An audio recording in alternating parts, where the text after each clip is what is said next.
श्री परमात्मने नमः। ओम श्री गुरुभ्यो नमः। ओम श्री ऋषिभ्यो नमः।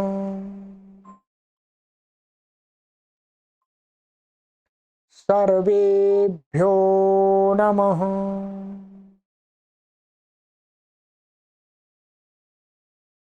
देववाणी संस्कृतम यूट्यूब चैनल में आप सभी का हार्दिक अभिनंदन। मित्रों, अष्टाध्यायी प्रवेश पुस्तक का अध्ययन कर रहे हैं।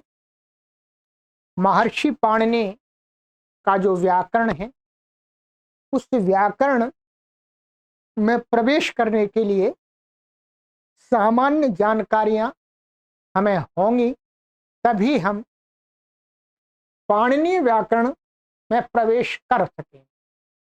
यदि सामान्य जानकारी नहीं है हमें व्याकरण की, तो फिर हम पाणिनीय व्याकरण को कभी भी नहीं समझ सकते। इसी लक्ष्य को, इसी हेतु को ध्यान में रख करके ये आप सभी के लिए सीरीज बनाई। ठीक है, कह सकते हैं व्याकरण सीखने वाले लोगों के लिए है। ठीक है, हमारी 10 कक्षाएं अभी तक हो गई हैं। आज हमारी ये 11वीं कक्षा है, एकादशी कक्षा। ठीक है जी, ये हो। चलिएगा, अब आरंभ करते हैं। हमारा ये चल रहा था और गत कक्षा में हमने अनुवृत्ति और पदच्छेद, विभक्ति आदि की पूरी जो प्रक्रिया थी वो हमारी समाप्त हो गई थी। ठीक है, अनुवृत्ति भी जान लिया आपने, अधिकार भी जान लिया। अब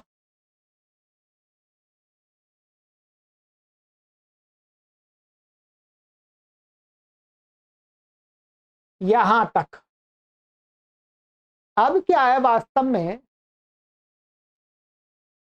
जब हम अष्टाध्यायी के सूत्र पढ़ने चलेंगे तो उस अष्टाध्यायी सूत्रों के अंदर जो शब्द हैं, उन शब्दों के अंदर कौन सी विभक्ति है, कौन सा वचन है, इसको पहचानने के लिए हमें संस्कृत के शब्दों के रूपों का ज्ञान होना चाहिए। वैसे जो संस्कृत भाषा को सिखाने वाली हमारी जो 2 पुस्तकें हैं, प्रारंभिक रचनानुवाद कौमुदी और रचनानुवाद कौमुदी, जिनके माध्यम से हम सामान्य संस्कृत का अध्ययन कराते हैं। पुस्तक तो लेखक तो डॉक्टर कपिल देव द्विवेदी जी हैं।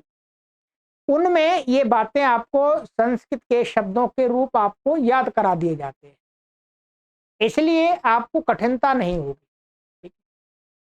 और बिना सामान्य संस्कृत का ज्ञान हुए आप व्याकरण नहीं पढ़ सकते।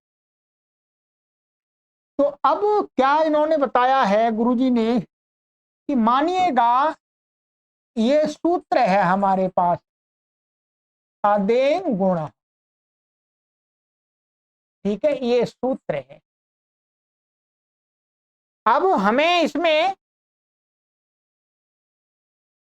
विभक्ति और वचन कि इसके अंदर क्या वचन है, क्या विभक्ति है, और इसके अंदर क्या विभक्ति और क्या वचन है, ये कैसे ज्ञान होगा।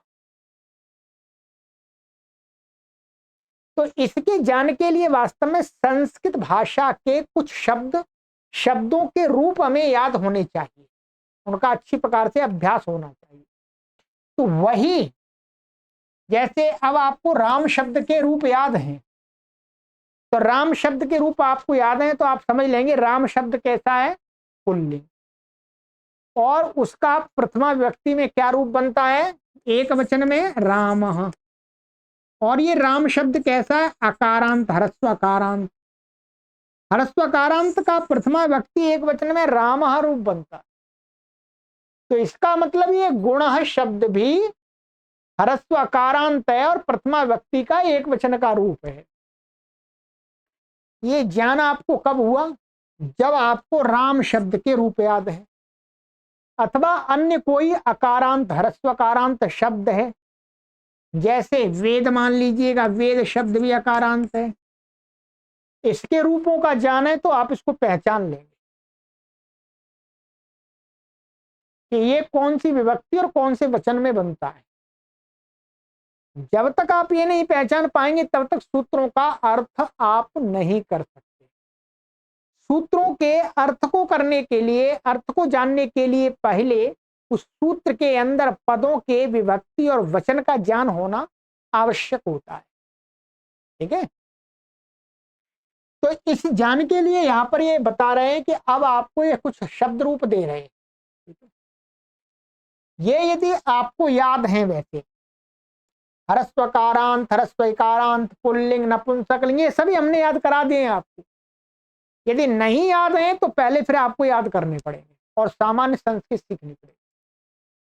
तो पहला ही शब्द लिया है पुल्लिंग शब्दों के रूप में अकारांत माने ह्रस्वकारांत वेद शब्द लिया है। वेद के अंत में क्या है? ये ह्रस्व आकार है, इसलिए इसको कैसा कहते हैं? अकारांत। ये अकार अंत में है ना, इसलिए तो द के बाद में अ है। वास्तव में क्या है? द प्लस अ बराबर द, ऐसा ही तो है। तो अंत में क्या है? अ है, तो ये अकारांत। ठीक है, और भी अनेक शब्द है, जैसे राम है, देव है, श्रवण कुमार है, ज्यादातर बहुत शब्द है। तो आइएगा, ये कहते हैं कि पहले ह्रस्व अकारांत पुल्लिंग शब्दों के रूप हमें जानने चाहिए। तो वो क्या है? ये है वेद शब्द का, ये विभक्तियां लिखी हुई है यहाँ पर। ठीक है, और ये एक वचन के, द्विवचन के, बहुवचन के। मैं उच्चारण करा देता हूं, याद तो आपको है ही पहले, मानिएगा। मैं तो यही मान के चल रहा हूं आपको याद है, तो याद है तभी आप व्याकरण में प्रवेश करना चाहते हैं, बिना वैसे प्रवेश नहीं चाहते।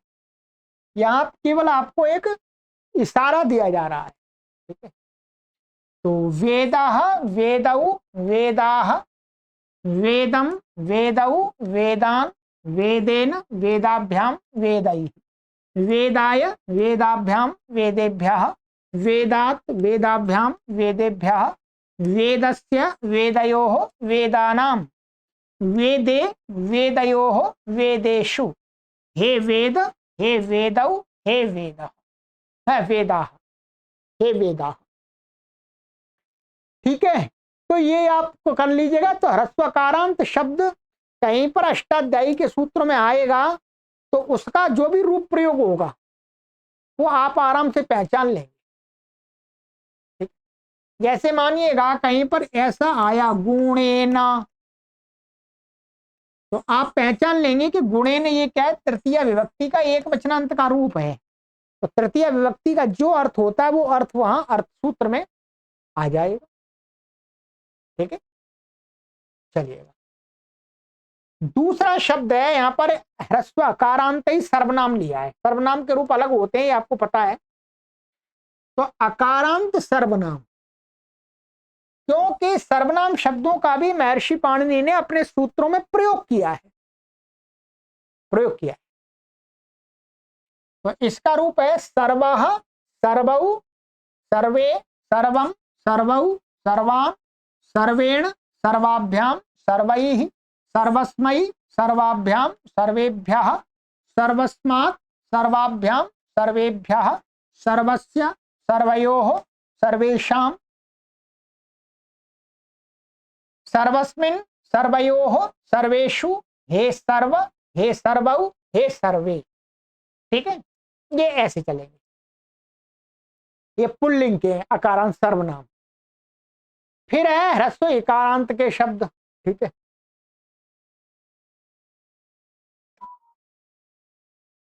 इकारांत ह्रस्व ये पुल्लिंग के है।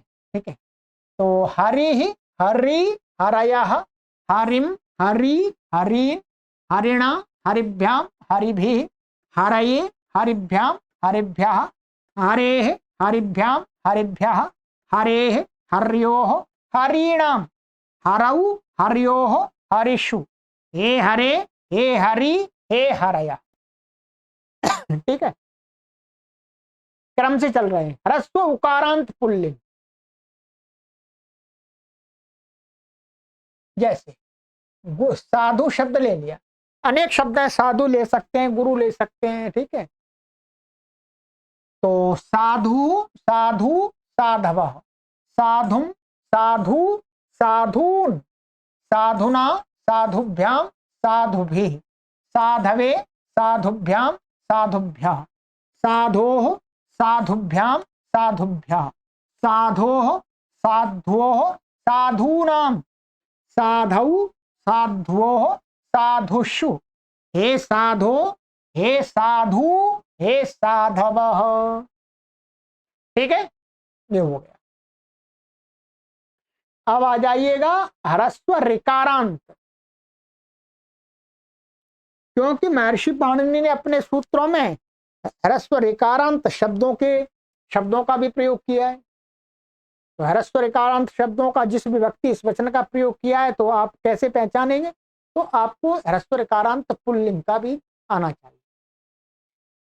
कर्ता कर्तारौ कर्तारः कर्तारम कर्तारौ कर्त्रीन्, कर्त्रा कर्तृभ्याम कर्तृभिः, कर्त्रे कर्तृभ्याम कर्तृभ्यः, कर्तुः कर्तृभ्याम कर्तृभ्यः, कर्तुः कर्त्रोः कर्त्रीणाम, कर्तरि कर्त्रोः कर्तृषु हे कर्ता हे कर्तारौ हे कर्तारः। ठीक है, फिर है ऐकारांत, ध्यान रखेंगे इसका, ध्यान रखेंगे। मैं बता देता हूं आपको, अष्टाध्यायी के अंदर ह्रस्व उकारांत शब्द पुल्लिंग और ह्रस्व इकारांत और ह्रस्व अकारांत शब्दों का भरपूर प्रयोग है। ठीक है, ऋकारांत शब्दों का थोड़ा कम प्रयोग है कहीं कहीं पर, और आगे आ रहा ऐकारांत। ऐकारांत शब्दों का एक दो जगह प्रयोग, अधिक नहीं है। क्या? अधिक नहीं। ठीक है, फिर भी जान जरूरी है। तो ऐकारांत लिया रई शब्द, रई का अर्थ होता धन।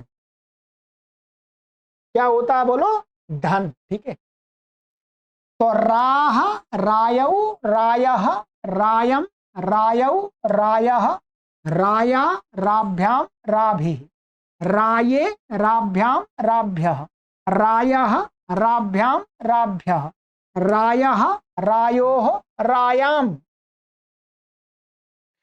रायि रायोः रासु हे राह हे रायौ हे रायः। ठीक है,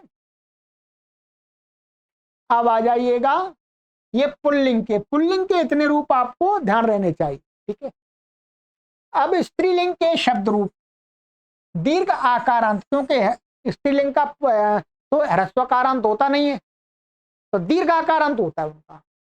तो लता का लिया है। ठीक है, जैसे हम रचनानुवाद कौमुदी या प्रारंभिक रचनानुवाद कौमुदी में तो रमा का याद करते हैं, बात वही है, लता का यहाँ पर बताया है।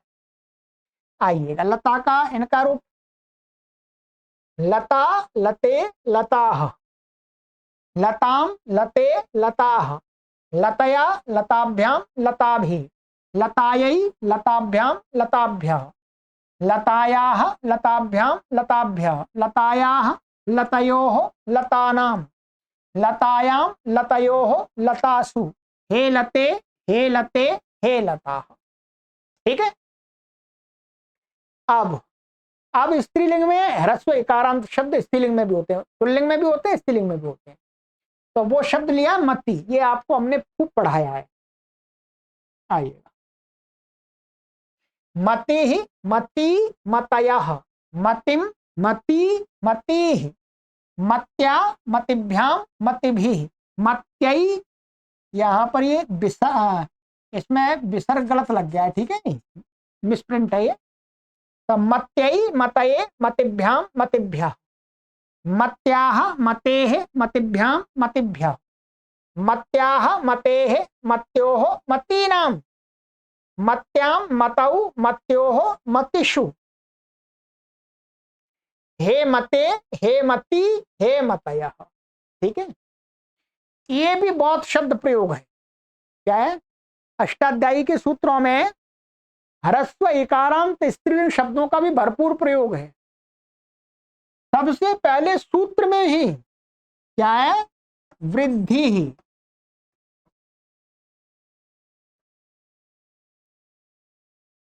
आदैच, ये जो शब्द है ये क्या है? ह्रस्व इकारांत स्त्रीलिंग शब्द है। ठीक है, तो ह्रस्व इकारांत स्त्रीलिंग शब्दों का भरपूर प्रयोग है अष्टाध्यायी सूत्रों में। ठीक है, आइएगा अब ईकारांत नदी स्त्रीलिंग में। ठीक है, तो नदी, नद्यौ, नद्याः, नदीं, नद्यौ, नदीः, नद्या, नदीभ्यां, नदीभिः, नद्यै, नदीभ्यां, नदीभ्यः, नद्याः, नदीभ्यां, नदीभ्यः, नद्याः, नद्योः, नदीनां, नद्यां, नद्योः, नदीषु, हे नदी, हे नद्यौ, हे नद्या। ठीक है, इनका भी प्रयोग है काफी। दीर्घ उकारांत स्त्रीलिंग शब्द है वधू। ठीक है, तो वधूः, वध्वौ, वध्वः, वधूं, वध्वौ, वधूः, वध्वा, वधूभ्यां, वधूभिः, वध्वै, वधूभ्यां, वधूभ्यः, वध्वाः, वधूभ्यां, वधूभ्यः, वध्वाः, वध्वोः, वधूनां, वध्वां, वध्वोः, वधूषु, हे वधू, हे वध्वौ, हे वध्वः। ठीक है, ये हो गया उकारांत का। अब स्त्रीलिंग में ओकारांत शब्द, एकारांत ऐकारांत नहीं। ठीक है, ओकारांत शब्द हमें देखना है। तो गौः, गावौ, गावः, गाम, गावौ, गाः, गवा, गोभ्यां, गोभिः, गवे, गोभ्यां, गोभ्यः, गोः, गोभ्यां, गोभ्यः, गोः, गवोः, गवाम्, गवि, गवोः, गोषु, हे गौः, हे गावौ, हे गावः। ठीक है, चलिए अब है ये हो गए। ये क्या है? अजंत बोलते हैं इनको, जिनके अंत में स्वर है। अब हलंत शब्द लेंगे, कुछ शब्द हलंत लेंगे माने व्यंजनांत, उनका भी भरपूर प्रयोग है अष्टाध्यायी में। तो सबसे पहला यहां पर शब्द लिया है इन्होंने वाच। ठीक है, वाच माने वाणी। तो वाणी शब्द के रूप आप हमने याद करा दिए पहले वैसे। वाक, वाग, वाचौ, वाचः, वाचम, वाचौ, वाचः, वाचा, वाग्भ्यां, वाग्भिः, वाचे, वाग्भ्यां, वाग्भ्यः, वाचः, वाग्भ्यां, वाग्भ्यः, वाचः, वाचोः, वाचाम्, वाची, वाचोः, वाक्षु, हे वाक, हे वाग, हे वाचौ, हे वाचः। ठीक है, ये हो गया। चलिए अब ये एक शब्द ले लिया इन्होंने। ये वास्तव में जो वाच शब्द है ना, ये स्त्रीलिंग है। ये क्या है? स्त्रीलिंग शब्द, तो इसलिए इसमें रखा है इन्होंने। तो ये हो गया। ठीक है, अब आता है नपुंसकलिंग शब्द। नपुंसकलिंग शब्द अकारांत, ह्रस्वकारांत में फल शब्द को ले लिया इन्होंने। ये सब तो याद ही है आपको। ठीक है, केवल मैं तो आपकी आवृत्ति करा रहा हूं। तो ये फलम, फले, फलानी, फलम, फले, फलानी, फलेन, फलाभ्याम, फलैः, फलाय, फलाभ्याम, फलेभ्यः, फलात्, फलाभ्याम, फलेभ्यः, फलस्य, फलयोः, फलानां, फले, फलयोः, फलेषु, और हे फल, हे फले, हे फलानि। ह्रस्व इकारांत नपुंसकलिंग दधि शब्द ले लिया, दही का वाचक। ठीक है, तो दधि, दधिनी, दधीनि, दधि, दधिनी, दधीनि, दधना, दधिभ्याम, दधिभिः, दधने, दधिभ्याम, दधिभ्यः, दधना, दधिभ्याम, दधिभ्यः, दधनाः दधनोः दधनाम, दधनी दाधानी दधनोः दधिषु, हे दधे हे दधि हे दधिनी हे दधीनी। ठीक है, ये न भाई नपुंसकलिंग एकारांत हो गया। उकारांत नपुंसकलिंग मधु शब्द, मधु माने शहद, तो मधु मधुनी मधुनी, मधु मधुनी मधुनी, मधुना मधुभ्याम मधुभिः, मधुने मधुभ्याम मधुभ्यः, मधुनाः मधुभ्याम मधुभ्यः, मधुनाः मधुनोः मधूनाम, मधुनी मधुनोः मधुषु, हे मधो हे मधु हे मधुनी हे मधुनी। ठीक है, ये हो गया। बस इतने शब्दों के आपको ध्यान में रखना है। ये याद तो पहले से है, परंतु ये समझिएगा कि अष्टाध्यायी के सूत्रों में आए हुए संस्कृत के शब्दों के जो पद हैं उनमें विभक्ति और वचन का ज्ञान करने के लिए इतने शब्दों के रूप तो आपको या बुद्धि में होने चाहिए, तभी आप समझ पाएंगे। ठीक है, इसके अलावा जो कुछ और इसके अलावा हैं वो अपने आप पढ़ते समय सीख जाएंगे। ठीक है, आप देखिएगा। अब यहां पर प्रश्न किया कि इन शब्दों के रूपों को जानने की आवश्यकता क्या है। वैसे ने प्रयोजन बता दिया, आप गुरुजी के शब्दों में देखते हैं। प्रश्न, प्रत्याहार सूत्रों में विभक्ति कैसे जाने। भाई प्रत्याहार सूत्र जो जिनको माहेश्वर शिव सूत्र कह रहे थे, उनमें विभक्ति क्या जाने, कैसे जाने। तो कहते हैं, उत्तर है सभी प्रत्याहार सूत्रों के हलंत होने के कारण वाच्य के समान रूप समझने चाहिए, क्योंकि वाच्य शब्द भी हलंत है, तो इसके समान ही मन हलंत के रूप वैसे के वैसे रहते हैं, मानिएगा। ठीक है, जैसे अतः सभी प्रथमा विभक्ति एक वचन में ही होंगे। ये जितने भी प्रत्याहार सूत्र हैं वो सारे प्रथमा विभक्ति एक वचन में ही हैं। क्यों? जैसे अयुण, ये हलंत है तो हलंत का ऐसा ही रहेगा। ऐसा नहीं कि यहाँ पर आप जब रूप चलाते हैं तो वाच्य का क्या बन जाता है, वाक, ऐसा यहाँ नहीं होगा। इससे केवल मात्र ये दिखाना चाह रहे हैं कि हलंत शब्द ये तो अलग कार्य होता है, ये तो संधि का कार्य हो जाता है, उससे हो जाता है, वास्तव में चयी होता है ये। ठीक है, तो यहाँ हलंत मूल में यदि हलंत शब्द रहता है तो वो हलंत ही रहता है, वो वैसा का वैसा ही रहता है, प्रथमा व्यक्ति एक वचन में। ठीक है, तो अयुण में ये अणा है तो प्रथमा व्यक्ति एक वचन में ये ऐसा का ऐसा ही रहेगा, अयुण वाच के समान। ठीक है, मैंने कहा ना ये चाकू का तो संधि सूत्र से हो रहा है, वास्तव में चा ही है। ऐसे ऋलिक तो ये ऐसा ही होगा, प्रथमा व्यक्ति एक वचनांत वाच के समान। एओंग प्रथमा व्यक्ति एक वचनांत, ए ओंग मंगा है तो हलंत है तो वाच के समान। ठीक है,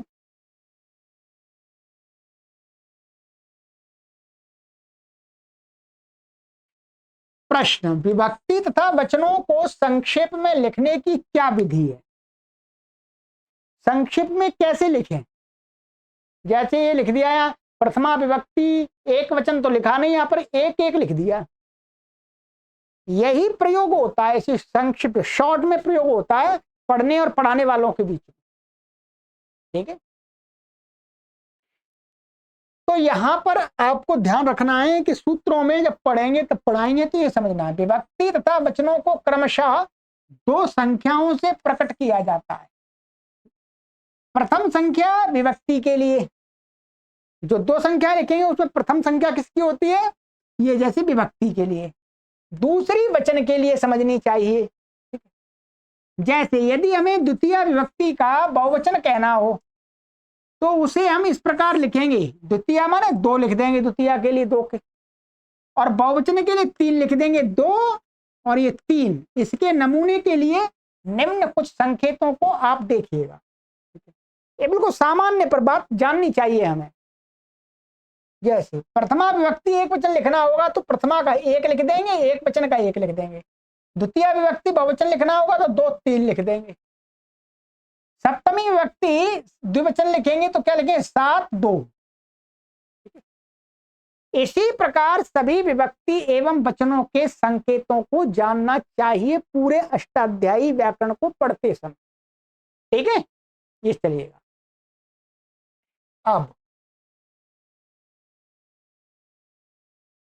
अब यहां पर देखते हैं प्रश्न, वृद्धिरादि सूत्र में विभक्ति कैसे जाने। उत्तर का, वृद्धि शब्द का रूप मति के सदृश होने से वृद्धि बन गया। इसका मतलब ये प्रथमा व्यक्ति एक वचनांत हो गया। आदैच वाच के समान हलंत होने से वाच के समान आदैच प्रथमा व्यक्ति एक वचनांत हो गया। पहचान लिया आपने आराम से, क्योंकि ह्रस्वकारांत शब्द है वृद्धि और स्त्रीलिंग है, इसलिए मति के समान रूप चलेंगे। इसलिए वृद्धि ऐसा है तो ये प्रथमा मति ही जैसे बनता है प्रथमा व्यक्ति एक वचनांत वैसे वृद्धि बना हुआ है। और ये प्रथमा व्यक्ति एक वचनांत है, ये भी आदेश, ये हलंत है इसलिए। ठीक है। सूत्र अदेंग गुणा, इसमें इसी प्रकार से विभक्ति वचन क्या जानेंगे। अदेंग प्रथमा व्यक्ति एक वचनांतम वाच के समान हो गया। गुणा प्रथमा व्यक्ति एक वचनांत वेद के समान हो गया, क्योंकि ह्रस्वकारांत शब्द है। ठीक है, पहचाना है, उदाहरण दे रहे हैं। चलिए आज इसको समाप्त करेंगे, पूरा ये प्रकरण चौथा हमारा समाप्त हो जाएगा। ये कोई रटने वाली बातें नहीं है, पर ये समझने वाली बातें हैं। ठीक है, इको गुण वृद्धि, एको गुण वृद्धि क्या है। प्रथम अध्याय के प्रथम पाद का तीसरा सूत्र है। विभक्ति और वचन, वी मन विभक्ति व मन वचन। इकाहा, ये इकाहा अलग करेंगे तो ये षष्ठी व्यक्ति एक वचनांत है वाच के समान। इस वाच का वाचा बनता है वैसे इकाह बना है, इकाह इक्का इकाह षष्ठी एक। गुण वृद्धि प्रथमा व्यक्ति दूसरा मति के समान है। यहां पर ऐसा रूप इसका पंचमी में भी बन सकता है एक वचन में, और द्वितीय बहुवचन में भी बन सकता है। ठीक है, वाच का वाचा वाचा वाचा तीन जगह बनता है, परंतु यहां पर हमें पढ़ाने वाले भी बताएंगे कि ये द्वितीय बहुवचन नहीं है, ये पंचमी बहुवचन नहीं है, षष्ठी एक वचन। पंचमी एक वचन नहीं है, ये षष्ठी एक वचन। ठीक है। सूत्र न धातु लोपार्ध धातु के,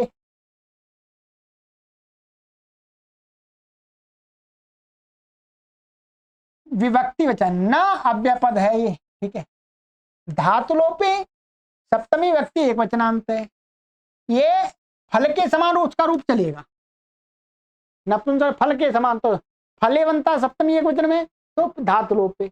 आर्ध धातु के सप्तमी व्यक्ति एक वचनांत, ये भी फल के समान है। ठीक है। प्रश्न, न शब्द की विभक्ति न लिखकर अव्यय लिखा है। अव्यय किसे कहते हैं। न में या विभक्ति तो नहीं बताई, कौन सी है, अव्यय लिख दिया। अब अव्यय भी पता नहीं होता छात्रों को, तो अव्यय क्या होता है ये बताइएगा।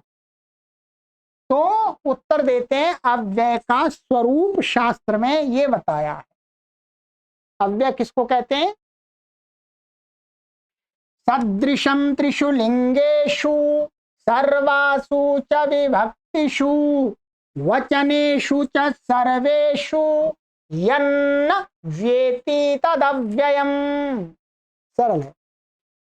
कहते हैं अर्थात जो तीनों लिंगों में समान हो, नपुंसकलिंग स्त्रीलिंग पुल्लिंग में तीनों में एक जैसा ही बनता हो, और सभी विभक्तियों में समान रहे, विभक्ति में रूप बदलने नहीं उसका एक जैसा ही रहता है, और तथा सभी वचनों में समान रहे, चाहे एक वचन हो चाहे द्विवचन हो चाहे बहुवचन हो, एक जैसा। ऐसा जो कभी बदलता नहीं उसे क्या कहते हैं, उसे अव्यय कहते हैं। अतः न को अव्यय लिखा है, न कभी बदलता नहीं, ऐसे ही रहता है। ठीक है, कभी नह नहीं होगा, कभी नऊ नहीं होगा, कभी नाह नहीं होगा, न ही रहेगा। अव्यय का चिन्ह आप लिखना चाहिए।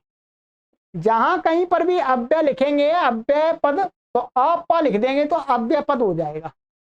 अकार होगा अव्यय, पकार होगा पद, तो आप माने अव्यय पद, ये भी पद होता है। तो सदृशम त्रिषु लिंगेषु, तीनों लिंगों में समान होता है जो, सर्वासु च विभक्तु, सभी व्यक्तियों में समान होता है जो, और वचनेषु च सर्वेषु, और सभी वचनों में समान होता है। यन्न वेति तदव्ययम्, जो विकृतता को प्राप्त नहीं होता है, बदलता नहीं है, उसे ही अव्यय बोलते हैं। ये भी आपको समझा दिया अभी, ठीक है। चलिएगा, लिंग प्रश्न का इन्होंने व्याकरण इस पढ़ने के लिए, लिंग कितने होते हैं, लिंग शब्दों की पहचान को यहाँ पर लिंग कहा है। तो कहते हैं उत्तर 3, पुल्लिंग, स्त्रीलिंग, नपुंसकलिंग। सरल है, ठीक है। संस्कृत के जितने भी शब्द हैं उनको क्या कर दिया है, नपुंसकलिंग, पुल्लिंग, स्त्रीलिंग में बांट दिया।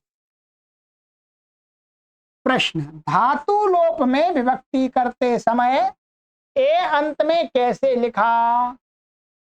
सूत्र में तो धातु लोपे शब्द नहीं था, ये बात वैसे पढ़ लिया आपने।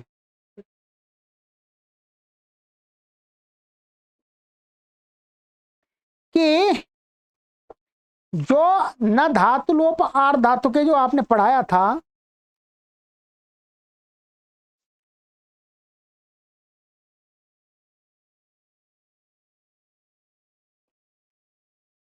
ये तो धातु लोपे शब्द नहीं था, वहां न धातु लोप था, ठीक है। उत्तर,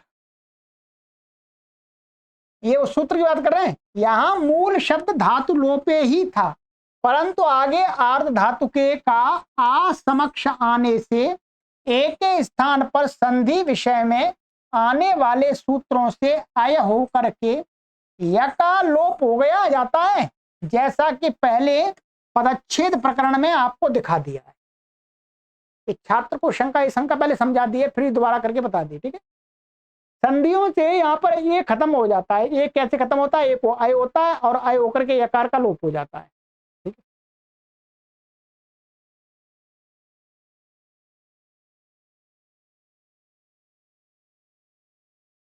ठीक है, ये हो गया। चलिए अब लेते हैं सूत्र किंगति च, 1-1-5, प्रथम अध्याय के प्रथम पाद का 5वां सूत्र, विभक्ति वचन। किंगति सप्तमी एक, वाच की तरह चलेगा ये भी। तो मूल शब्द क्या है, किंगित, इसमें सप्तमी आती है तो वाची बनता है, तो ये क्या बनेगा, सप्तमी का। च अव्यय पद है, ठीक है।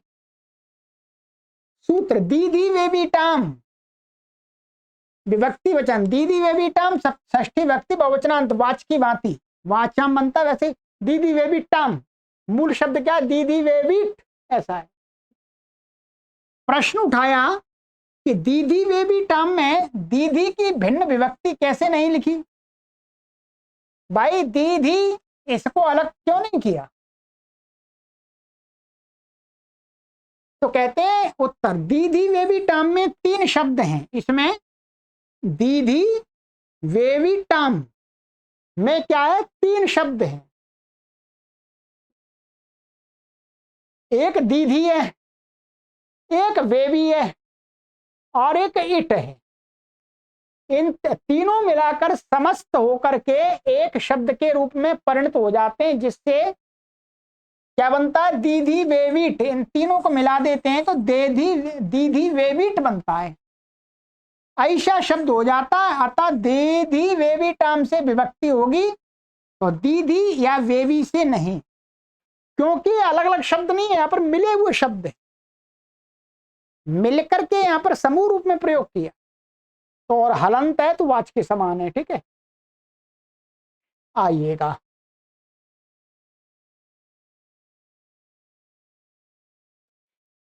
सूत्र है हलोनंतरा संयोग, विभक्ति वचन, हलह प्रथमा व्यक्ति बहुवचनांतम, वाच की तरह चलेगा। ये हल शब्द है, वास्तव में कैसा है, हल, हलंत है। अनंतरा देव की तरह चलेगा, प्रथमा व्यक्ति बहुवचनांत शब्द, पहचान में आ गया आराम से। यहां पर संयोग, ये भी प्रथमा व्यक्ति बहुवचनांत वेद की तरह है। यहां पर ये संधि होकर के इसको ओ हो रहा है, वो संधि का विषय है। अलग अलग तोड़ेंगे तो हलाह, अनंतराह, संयोग, ऐसा होगा। ठीक है, सूत्र मुख नासिका वचनोनुनासिका। तो प्रथमा व्यक्ति एक बने, प्रथम अध्याय के प्रथम पाद का 8वां सूत्र है। तो इसमें विभक्ति वचन है मुखनासिका वचन, ये है प्रथमा व्यक्ति एक वचन, वेद के समान चल रहा है। ठीक है, अनुनासिका प्रथमा व्यक्ति एक वचनांत, वेद के समान चल रहा है। इसी प्रकार अग्रिम सूत्रों की विभक्तियों को भी ऊपरी प्रदत्त वेदादि शब्दों के अनुसार मिलान करके समझ लेवे। ये समझाएंगे हमने, पहले से पूरी व्याकरण का कोर्स बना दिया, ध्यान रखेंगे। आपके लिए मैंने 3 वर्ष का एक कोर्स पहले से तैयार कर दिया है। ये तो मैं आपको एंट्री करा रहा हूं अब, परंतु कोर्स पहले ही तैयार कर दिया 3 वर्ष का। 3 वर्ष में कितनी कक्षाएं पढ़नी है पता है आपको? आपको पढ़नी है 860 कक्षाओं का कोर्स पहले से रेडी है यूट्यूब पर। ठीक है, आप इसको पढ़ के फिर आपको ये 860 कक्षाएं पढ़नी है। 860 कक्षा को पढ़ने में कम से कम आपको 3 वर्ष लगेंगे, तब पूरा व्याकरण आपको आ जाएगा। तो आपको घबराने की बात नहीं है कि व्याकरण आपको कहीं पढ़ने को मिलेगा कि नहीं मिलेगा, नहीं, तैयार है आपके लिए, पहले से इंतजार कर रहा है व्याकरण आपके लिए। चलिएगा, ये हो गया समझ ले में, अर्थात हम समझाएंगे आप। अब यहां पर इन्होंने अभ्यास बताया है, ये अभ्यास आपको स्वयं करना है। ठीक है, अभ्यास वेद लता फलवाच शब्दों के षष्ठी विभक्ति द्विवचन और बहुवचन के रूप लिखो, लिखिएगा कॉपी पर और मिलान कीजिएगा। 2 कर्तृ हरि गो शब्दों के तृतीय विभक्ति एक वचन व सप्तमी विभक्ति एक वचन में रूप लिखिएगा, लिखो। 3 मत्यावची वाची गवाम वध्वा वध्वाम शब्दों की विभक्ति तथा वचनों को लिखो। ये कौन सी विभक्ति वचन है, कौन सी विभक्ति वचन है, कौन सी विभक्ति वचन है, कौन सी विभक्ति वचन है, आप लिखिएगा फिर मिलान कीजिएगा। ठीक है, और आगे 4 किंगिति अदेंग संयोगा ईदुते द्विवचनम ईदुतौ शब्दों के रूप वेदादि शब्दों में से किन किन के समान चलते हैं। ये कह रहे हैं ये कि किंगिति में जो शब्द है इसके रूप किसके समान चल रहे हैं, जो हमने पढ़ाया उसमें आपको जानना पता नहीं। अदेंग के किसके समान चलेंगे, संयोगा के किसके समान चलेंगे, ईदुदेद के किसके समान चलेंगे, द्विवचनम के किसके समान चलेंगे, ईदुतौ के किसके समान चलेंगे, ये आपको बताना है। ठीक है, देखिए ये भी हलंत शब्द है, ये भी हलंत है, वास्तव में ये किंगिति लिखा है पर ये क्या है सप्तमी, ये हलंत है, ये भी ये अकारांत है, ये हलंत है, ये हलंत है, ये भी हलंत है। ईदुतौ ये क्या वास्तव में हलंत है, मैं बता देता हूँ आपको। ठीक है, ये लिखना है आपको। 5वां है हलाह अनंतराह घ विभक्ति तथा वचन बताओ। इसमें कौन सी विभक्ति है, कौन सा वचन है, कौन सी व्यक्ति कौन सा वचन, कौन सी व्यक्ति कौन सा वचन। ठीक है, बस ये आपका 3रा प्रकरण पूरा समाप्त हो गया। ठीक है, अब है आपका 4था प्रकरण। अष्टाध्यायी के सूत्रों को समझने के लिए 4था प्रकरण आपको समझना है, समास प्रकरण। अब समास प्रकरण को पढ़ेंगे आगे की कक्षा। ठीक है, ये सूत्रों को समझने के लिए बहुत महत्वपूर्ण प्रकरण है। चलिए आगे की कक्षा में मिलते हैं, इस कक्षा को यहीं विराम देते हैं। सर्वेभ्यो नमः।